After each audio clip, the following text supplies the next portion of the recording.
But when you say given away, Farmers. who are those? Which of the farmers? Is Yes. it the small farmers, or you're looking at cooperative societies or big farmers?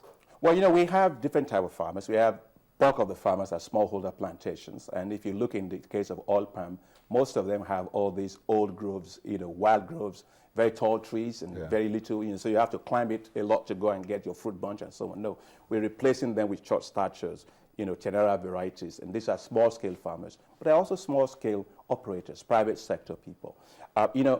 When we started giving away free seedlings to private sector, some people criticized me and said, well, why are you doing that? Well, I said, take a look at Malaysia.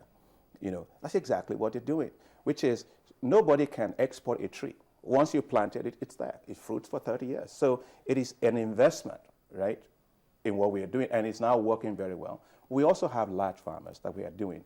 Personally, I think we should stop all this distinction between small, medium, and large. Look, the fact of the matter is that if you take a look at the city, you have small buildings, you have three-story building, you have skyscrapers. That makes the urban landscape. And so I believe we must optimize smallholder agriculture, medium-scale commercial farmers, and also large-scale farmers. But we must not romanticize with poverty at all, because poverty is not normal. And when people are very subsistence farmers and we've gotten used to the fact that it is supposed to be, it's not supposed to be.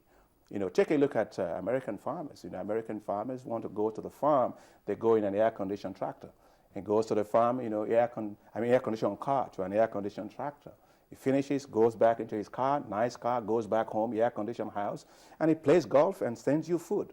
And so that's part of what the president is really doing, is that change our mindset of our agriculture, modernize agriculture, make it a wealth-generating sector. Food is the biggest investment that people have to. I'm sure you had breakfast this morning, and I'm just hoping that you actually had cassava bread and you're going to have Nigerian rice this afternoon. I'm sure a lot of people, a lot of Nigerians are getting health conscious these days in terms of, eating bread for breakfast. But, I'm looking at these grains, and I think that eventually what will determine whether many women will buy them for their homes, the ones who will do the ultimate purchasing, is whether or not how this rice resolves when you cook it. Have you received any complaints in terms of the cooking of this rice? Actually, it's the total opposite.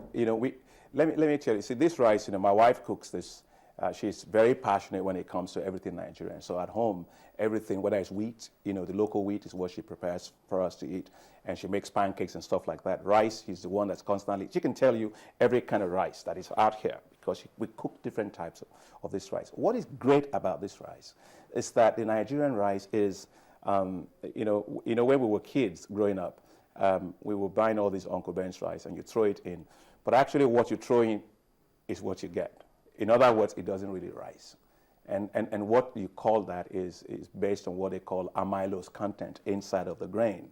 Now, the Nigerian rice has a higher amylose content than the imported rice, which means that when you actually put it in the pot, it rises.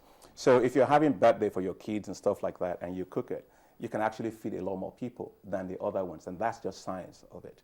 When the president Mr. President went to Olam, they told him exactly that.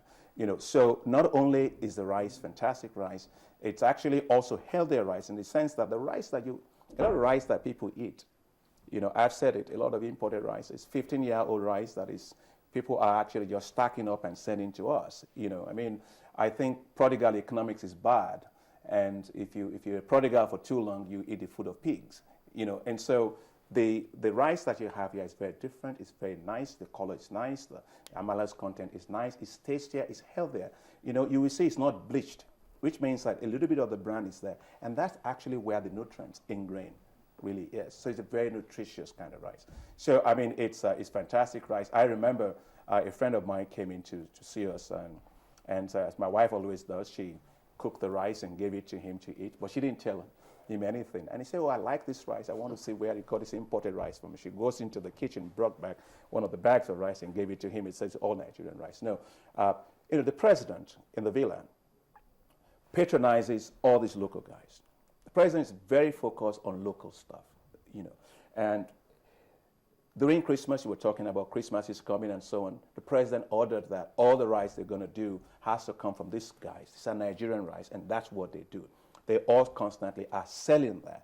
And I want to actually ask Nigerians to patronize this, because many Nigerians, when they go to the market and they see this kind of rice, they don't know it's Nigerian rice. We've basically changed what people thought it is. Like right here in Lagos, you have the Echo Shanty rice, the meal, and they buy their paddy all the way from Kebbi.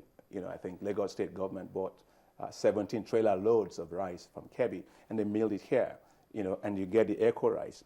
In Kwara State, you have Kwara rice that, we have, a good friend of ours, Chris Okeke, doing a fantastic job there, I just got nice rice from the governor of Ebonyi State. They have Ebonyi World rice. And the governor was so fantastic, he sent it to me, about 50 bags of it. He wanted me to see it.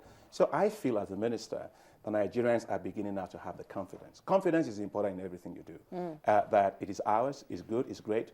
And even our competitors are getting worried because they know that finally we've woken up to take our position. I truly believe with all of my heart that we will dominate this rice space in Africa. If I may come in here, she's talked about the Christmas coming in.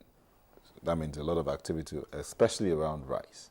But how are we going to work out the relationship between the buyer in Nigeria, the importer or the smugglers, as the case may be, of the imported rice? Bad guys. And then how the economy work out for the local farmer of the Nigerian rice so that he can also make some money and be encouraged to go ahead with this production? Yeah, the great point you raised.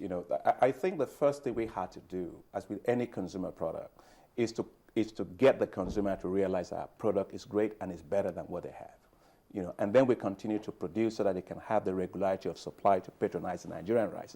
So we're doing that very right. Today, in terms of paddy production, I just told you the number of farmers that have gone into rice, the number of states that have gone into rice. It's very, very profitable to do rice today. Rice, if you invested, let me take a high figure. If you invested $14 million, say, in an integrated rice mill in Nigeria today, your internal rate of return on that investment is 42 to 50%. And the time it takes you to pay back that investment, which in investment you would call the payback period, is exactly 2 years. So the most profitable thing you can be doing in Nigeria today is rice. You tell me which other thing gives you that kind of rate of return. And that's because the population is rising. People are consuming more rice. But we want them consuming more of our own rice. Look, if we didn't do anything, if we just simply folded our hands and said, gee, we can't do anything, we'll be fed by, just India and Thailand forever.